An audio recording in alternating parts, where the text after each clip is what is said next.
Sa loob lamang ng 12 oras, sunod-sunod na sakuna ang naranasan sa bansa.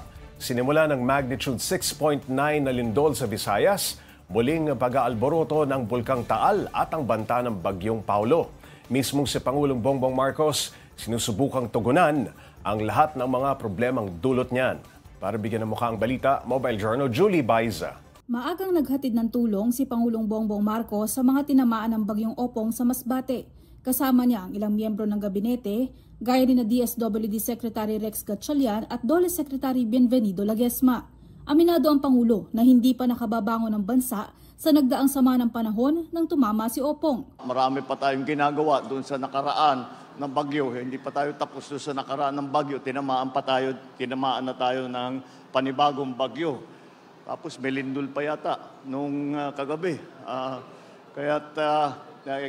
Kaya't nandito kami lahat upang lahat ng pangangailangan ng mga na-displace, yung nawalan ng bahay, wala ng tirahan, ay mabigyan ng tulong. Bit-bit ng pamahalaan ang family food packs mula sa DSWD at PCSO. May food truck din na nakapwesto at namimigay ng hot meals. Kasama pa sa ipinamamahagi ang hygiene kits sa mga nananatili sa evacuation center para makaiwas sa sakit. Tiniyak naman ng Pangulo na nakapaglabas ng sapat na pondo para sa LGU at may cash assistance sa evacuees. Magbibigay kami ng cash assistance. Nandiyan po yung pumipila po dyan. Yan po binibigyan tig sa 10,000 para may cash, may pera na magamit para sa inyong pangangailangan. Kaya lang, hindi ka agad makababalik sa paaralan ng mga estudyante. Aabot pa raw ng 1 buwan bago makumpuni ang higit 800 nasirang classrooms. Problema rin ang supply ng kuryente. Ang pinakamalaking problema sa kasalukuyan ay yung kuryente. Dahil yun ang pinakakomplikado. Dahil hindi lang ganun kasimple na ipagkakabit-kabit mo ulit yung mga alambre. Kailangan tiyakin na hindi magka-problema. Pag inon yung kuryente, baka lumiyab, baka masira, baka mag-short. Napadalhan naman na raw ng generator ang ospital o pagamutan sa lugar. Kasabay nito, nagpaabot ng pakikiramay si PBBM sa pamilya at kaanak ng mga nasawi sa 6.9 magnitude na lindol na yumanig sa Cebu kagabi. Dasal daw niya ang kaligtasan ng mga nasugatan at lahat ng naapektuhan ng lindol. Iniutos na ng Pangulo ang paghahatid ng kinakailangan tulong mula sa search and rescue hanggang sa relief operations para sa mga nilindol. Mobile Journal Julie Baiza po, hatid ang mukha ng balita. Pag-usapan pa natin ang schedule ni Pangulong Bongbong Marcos kasama si Mobile Journal Julie Baiza. Julie, hindi ba naramdaman din sa Masbate itong napakalakas na lindol? Kamusta ba roon?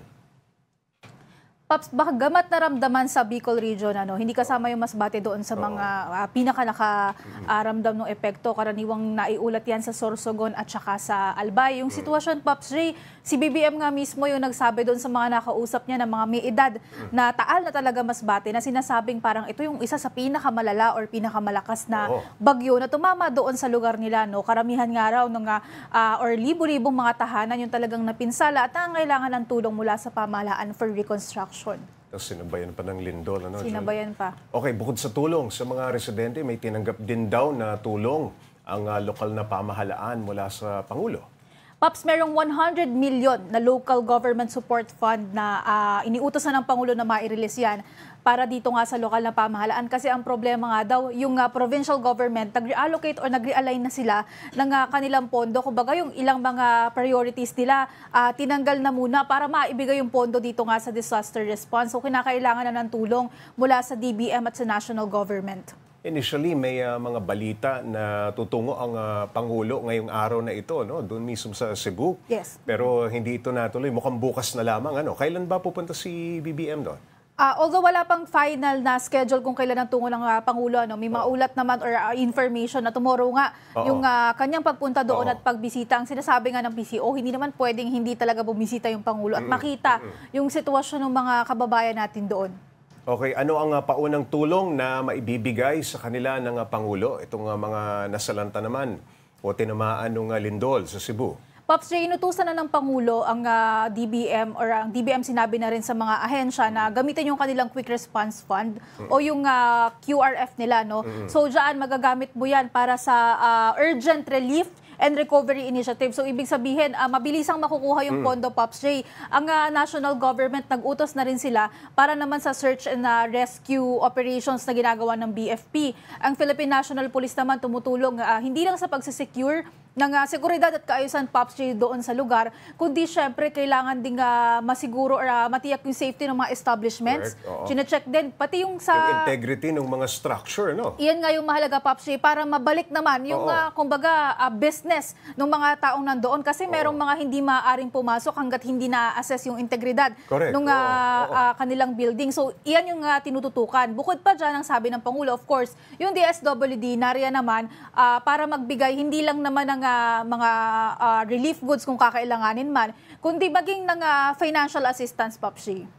Ayun, maraming salamat, Mobile Journal Julie Baiza.